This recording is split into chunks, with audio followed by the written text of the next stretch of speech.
Look, I don't really like the term woke. That said, our primary purpose is to entertain, and where we can entertain responsibly, obviously, we try to do that. We try to have a positive impact on the world. When people say woke, what they really mean is they're describing a worldview that hates you, that hates everything America stands for. As CEO, it is my responsibility to address the criticism related to our latest feature, Snow White. So Disney is another company that's been in hot water. They've been in a downward spiral. Burbank fell into an eerie silence that night, the kind that hits like a gut punch when the music cuts out mid-performance. Disney had just issued a public apology, and it rocked the industry like a lightning bolt. The statement, sent to every major media outlet, admitted point-blank that their live-action Snow White failed to deliver the magic, the heart, and the timeless charm fans were counting on. That level of honesty, rare from a company that usually wraps everything in polished perfection. Wall Street took notice. Social media exploded with shock. Critics scrambled to make sense of how the so-called king of fairy tales could stumble this hard. But those deep inside the studio knew this disaster had been brewing long before the apology ever dropped. Whispers had started early, even during the first script readings. People sensed something was wrong. The story felt clunky. It wandered through half-baked themes and crashed into conflicting notes from marketing teams, merchandise execs, and cultural consultants. Still, the veteran producers tried to hold it together. They clung to the Disney brand like it was magic armor, convinced that fan loyalty could cover any cracks. But that illusion shattered when reshoots stretched into the winter holidays, dragging cast and crew back to frigid, hastily rebuilt forest sets. Each rewrite tried to fix the latest round of complaints. Too traditional, yet somehow not traditional enough. Too bold, but still stuck in the past. It was a mess of contradictions. Editors were scrambling, trying to stitch the pieces together, but nothing fit. The real chaos hit after secret test screenings bombed. Audiences left confused. Surveys showed people hated the awkward pacing, tone swings, and jarring emotional beats that seemed to come out of nowhere. Normally, Disney would clean up quietly. Behind the scenes, but not this time. The gossip spread faster than the edits could. Reviewers, podcasters, and fans spilled everything online, calling it Disney's biggest filming disaster in years. Twitter exploded with rumors about ballooning budgets. TikTok creators roasted scenes with goofy lip syncs, claiming test audiences laughed at all the wrong moments. Every new leak about another round of edits sent the drama spiraling again. What started as background noise became front-page scandal. Headlines warned Disney's magic was slipping fast. Then the spotlight hit lead actress Rachel Ziegler. Bold and charismatic, she stood by the film's modern take, insisting this snow White was brave enough to reflect today's world. Supporters loved her confidence, but critics pounced, twisting her quotes into accusations that Disney was rewriting classics to lecture audiences. Clips of Ziegler at panels got chopped, remixed, and blasted across social media with wild captions, igniting even more backlash. And just like that, Rachel Ziegler became either a fearless voice for change, or, to her critics, the face of everything they claimed was wrong with Disney's direction. Amid the chaos, one wild, unverified rumor spiraled completely out of control that Rachel Ziegler had been briefly detained after a heated backstage blow-up with vocal critics. But here's the truth. No proof, no police report, no credible witnesses. Nothing. Still, the internet ran with it. Fake screenshots and endless reposts gave the rumor legs. Before long, Dumb Snow White scandal was trending worldwide, completely outshining the film's official promo hashtags. It was one of those rumors. Too juicy to ignore, just believable enough to feel real. Even with Disney and Ziegler's team denying it over and over, people wouldn't drop it. It just fit the narrative. A cursed production spinning out of control. By midweek, Disney's internal crisis dashboard was lighting up like a Christmas tree. Red alerts everywhere. Brand trust with families was plummeting. Boycott hashtags were spreading like wildfire. Major YouTubers started posting deep dive videos, breaking down every plot hole, awkward scene, and off-message moment they could find. Boardroom talks shifted. Ticket sales were no longer the top concern. Now, it was all about saving Disney's reputation. Bob Iger himself had to step in. Emergency meetings dragged into the night. Legal teams, PR experts, finance chiefs, and top creatives all brought to the table. The burning question, could this movie still be saved? Or would releasing it as planned only do more long-term damage to the Disney magic that took decades to build? The tipping point came from a confidential internal report, a deep dive comparing how audiences had reacted differently to past remakes. In 2019, The Lion King took heat from critics, but moviegoers still packed theaters for the stunning visuals. In 2020, Mulan narrowly avoided disaster, thanks to its cultural respect, even though the box office stumbled. But Snow White, it hit rock bottom. Disney saw the sharpest drop in brand trust they'd ever recorded. The internal summary was harsh. Projected profits obliterated by potential damage to the brand. Recommendation: strategic withdrawal. Faced with that gut punch, the execs made a historic decision: issue a full public apology and pull the plug on all upcoming live-action remakes. Crafting that apology wasn't easy. It had to feel sincere, without sounding weak. Humble, but not like they'd lost control. Every single word was combed through like it could make or break the empire. Disney's final statement struck a careful tone. They admitted some creative choices had strayed from the heart of a story beloved for generations. They thanked fans for their honesty and promised to reevaluate how to better honor their legacy. No finger-pointing, no scapegoats, just accountability.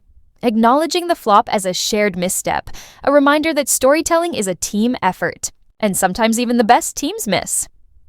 When that apology dropped, Burbank's usual studio buzz came to a standstill. Employees heading out for coffee stopped in their tracks, eyes glued to phones as headlines flashed across LED signs above the streets. Some looked relieved. Others, visibly shaken, wondered how deep this fallout might go, especially for projects still stuck in early development. Within hours, panic spread. Executives behind paused reboots like The Hunchback of Notre Dame scrambled. Even a rumored Atlantis remake got hit with a surprise. A stop-work memo hit like a gut punch. Artists who'd spent months sculpting characters, costume designers who'd tracked down rare fabrics, and writers who'd poured themselves into fresh takes suddenly found themselves in limbo. For many creatives, it was déjà vu, but this time, it wasn't a strike or a pandemic. It was public backlash that brought everything to a screeching halt. Online, the response split fast. Hardcore nostalgia fans cheered, arguing that classics should remain untouched, sacred.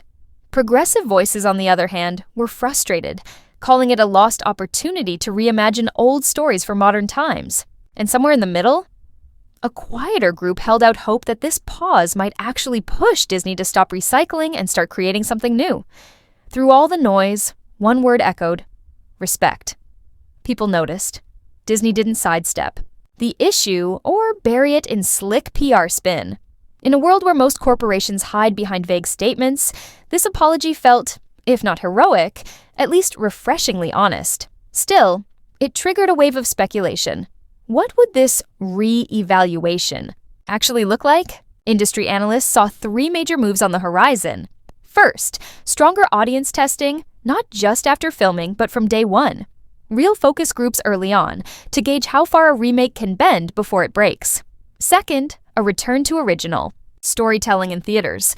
Brand new worlds. No nostalgia crutch. Third, a comeback for mid-budget animated films, capturing that 90s-era Disney charm without competing with the untouchable classics. The ripple effects were immediate. Rival studios hit pause. Some reboots were quietly shelved. Others went into emergency rewrites to make sure they were truly respecting the source. And it wasn't just fairy tales under fire anymore. Franchise execs across the board started asking, are fans finally over the endless reboots, superhero spin-offs, and cinematic universes? Suddenly, it all looked fragile. Disney's stumble revealed one harsh truth. Even Hollywood's most powerful brand isn't bulletproof. Rachel Zegler eventually broke her silence with a stripped-down, thoughtful video. No flashy edits, just her and a plain background. Her tone was calm, her words steady, but the energy had shifted. She thanked everyone who watched the film, even the ones who brought heat. She admitted that real art should spark conversation, not division. Gone was the defiant edge from earlier clips. This time, she came across as a guardian of legacy, saying that honoring beloved characters means knowing when to speak and when to step back and listen. The change won her some well-earned respect, but not everyone was convinced. Critics argued the apology came too late. The damage in their eyes was already done. As for director Greta Gerwig, she stayed silent through the whole media storm. Industry whispers say she stuck to her contract, doing her best to hold a consistent vision while wading through a flood of conflicting studio notes. Insiders say she felt disappointed, but not defeated. She saw the entire experience as a painful lesson, a brutal example of what happens when personal vision gets sliced up by too many boardroom hands. For a filmmaker used to crafting raw, emotional stories, guiding a mega franchise like Snow White was a completely different beast, one riddled with compromises that slowly drained the magic. Whether Gerwig will take on another studio giant is still... But across the industry, one takeaway rang loud and clear. Directors need creative space to lead with a singular vision, not get tangled in a web of conflicting directives. Film schools are already flagging this saga as case study gold snow. White's collapse is officially joining the ranks of Hollywood's infamous flameouts. Heaven's Gate, John Carter, blockbusters where sky-high budgets, massive hype, and shaky public sentiment collided head-on. Future film students will dissect it all. How marketing driven by data and algorithms signaled red flags early on, how rumors exploded in digital echo chambers, and how legacy studios clung to outdated playbooks that no longer work in an ultra-online world. Meanwhile, back in reality, Disney's theme parks scrambled to cut ties. Holiday campaigns tied to the film quietly pulled. Merch shipments diverted to storage. Park creatives raced to strip away any trace of the remake, replacing it with tributes to the 1937 classic. PR teams burned the midnight oil trying to preserve the magic, even if that meant acting like the movie never existed. Theme park cast members were subtly prepped, trained to offer calm, polished responses when curious guests asked questions. The official line, Disney still stands for wonder and inclusion, no matter the noise online. Internally, the parks were treated like the company's pulse. If the vibe soured there, the fallout could spread far beyond just one film. Financially, freezing all future live-action remakes was no small hit. We're talking hundreds of millions lost in sunk production, costs, contracts, and halted merchandise deals. But the accountants were clear. It was worth it. Protecting the trust of families and loyal fans? That's priceless. Another PR disaster could have driven people away for good. So, slamming the brakes now? It was a calculated move to preserve the long-term magic. At the highest levels, Disney's execs wanted to send a signal. We can still pivot. We're listening. Two traits investors are watching like hawks in today's volatile entertainment landscape. Far from the chaos, young animators on Disney's Burbank campus huddled after hours, wondering what the future held. Some quietly hoped this crash and burn might actually clear the path for bolder, fresher ideas. Maybe, just maybe, it was time to stop chasing the past and start building new legends from scratch. Some were hoping for something truly fresh, stories told through new diverse lenses. Others dared to dream even bigger, the comeback of hand-drawn animation, that timeless Disney signature, only this time blended with cutting-edge tech. There wasn't a sense of panic in the air. It was more like a hunger, a craving for real originality, a desperate need to break out of the safe, formulaic loop and finally surprise us again. Critics and film writers latched onto Disney's apology as a cultural shift in motion. One columnist nailed it with a metaphor. Classic tales are like heirloom jewelry. You can shine them up, maybe reshape them a bit, but if you replace the gems entirely, you lose the emotional weight. Another writer fired back, saying, stories only stay alive when each generation reshapes them.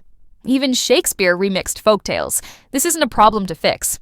It's a conversation that never ends. As for Snow White, Disney's still releasing it, just without the usual fireworks. The bold, splashy marketing has been dialed down. Promos now lean into lush visuals and sweeping orchestral scores, trying to channel that classic Disney elegance while sidestepping all the baggage. Instead of hyping it as a daring reinvention, insiders say Disney's treading carefully, testing the waters overseas with limited international premieres before risking a full US rollout. If the film bombs abroad, it'll likely land softly. On streaming, where quirky, flawed projects sometimes earn cult followings from viewers who see beauty in imperfection, Hollywood has seen wilder comebacks. But whether Snow White finds redemption all comes down to one thing. Will audiences press play with an open heart or an eye roll? In the days after Disney's big apology, the internet did what it always does, got creative. Fans began posting, mashups, fusing the gentle, vintage charm of the 1937 classic with moody stills from the live-action trailer. Some were heartfelt throwbacks, others leaned hard into irony. Sarcastic edits dubbing it the apology heard round the kingdom. It was weird, it was hilarious, but more than anything, it showed just how deeply fans love to get involved. The memes didn't just mock the chaos, they transformed it into a shared cultural moment, a fandom in motion. That's the new reality. Disney's up against a world where audiences remix your missteps into viral digital folklore. And the real challenge now, channeling that creative energy into something inviting, not alienating. Theme park historians were quick to dust off Walt Disney's original philosophy. He believed in adaptation at the core of storytelling, but also warned against chasing trends just to stay hip. His legacy wasn't about gimmicks, it was about striking emotional chords that transcend generations, not slapping on flashy fluff that feels outdated in 6 months. That's why this pause on the remake machine could actually be a power move. Not surrendering progress, but recentering around what matters. Heart first, innovation second, and spectacle last. Whether that mindset sticks once the headlines fade and shareholders start asking about all the reboot cash being left on the table, that's the real test. But outside Disney's bubble, Snow White's collapse made real waves. Independent filmmakers who've long argued that Hollywood's addicted to nostalgia felt validated. To them, this flop was proof. Studios can't keep leaning on old IPs like a creative crutch. It's time to take some real risks.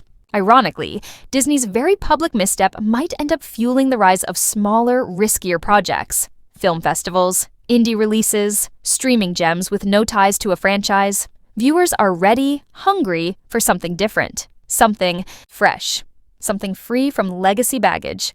And in a strange twist of fate, Disney's stumble might have just opened the door for that next wave of bold new voices to finally break through.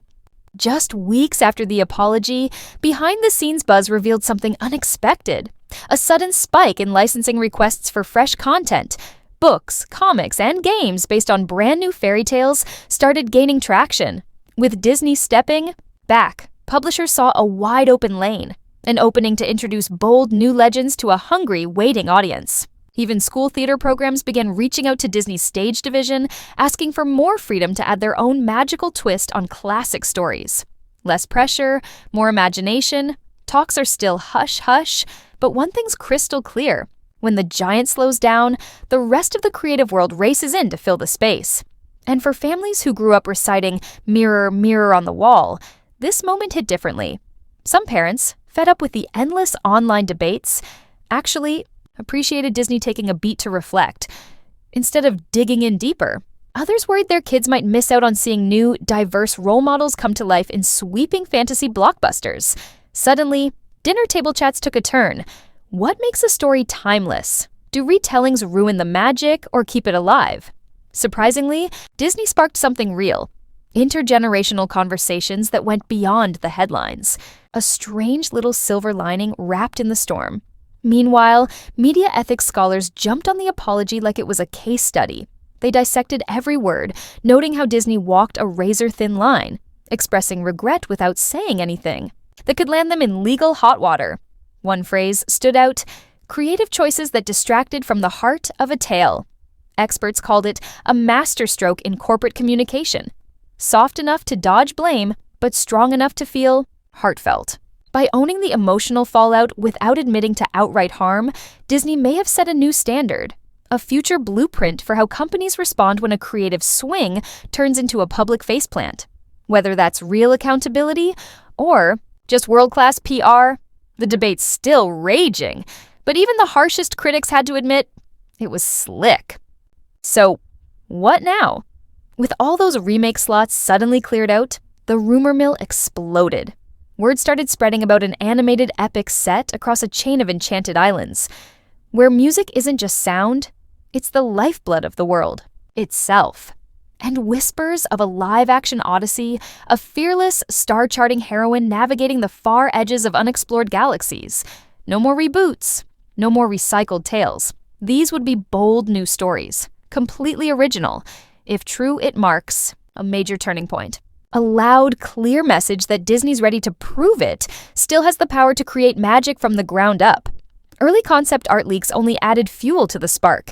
Even after all the drama, the hunger to believe in Disney's wonder was still there. Over in financial circles, analysts braced for turbulence. A rough patch now, with hopes of a steady rebound. Because really, it only takes one monster hit to flip the narrative overnight. But the pressure? It's massive. Whole creative ecosystems depend on that bounce back. Animators painting frame by frame, composers waiting for green lights, even the catering crews powering long set days. A win doesn't just fix headlines, it feeds real people. It keeps the wheels turning. The mission now? Turn this pause into tangible projects. Fast, before a slowdown becomes a full-on stall. And Bob Iger, that apology was more than just corporate damage control. For some, it was the moment he stared down the chaos and chose transparency over spin. Sure, critics say his hands were tied, that he had no real moves left, but others see something else. A veteran leader who still knows when to stop the show, listen to the room, and maybe, just maybe, start telling stories that matter again, and putting people first. In an era where trust can collapse overnight, how this bold decision is remembered will depend on what Disney does next. But Iger's choice, to acknowledge the misstep instead of hiding behind denial, set him apart from the usual corporate script. When year-end entertainment recaps start rolling in, Snow White's apology won't be a footnote. It'll be front and center. A defining moment where Disney showed that even giants can trip and own it. Some say it'll mark a turning point. A shift from chasing nostalgia to daring to dream up new myths. Whether that shift holds is anyone's guess. Trends swing. Fandoms shift. But one image sticks. A legacy studio hitting pause, leaning in to actually listen, and having the guts to course correct, that doesn't disappear.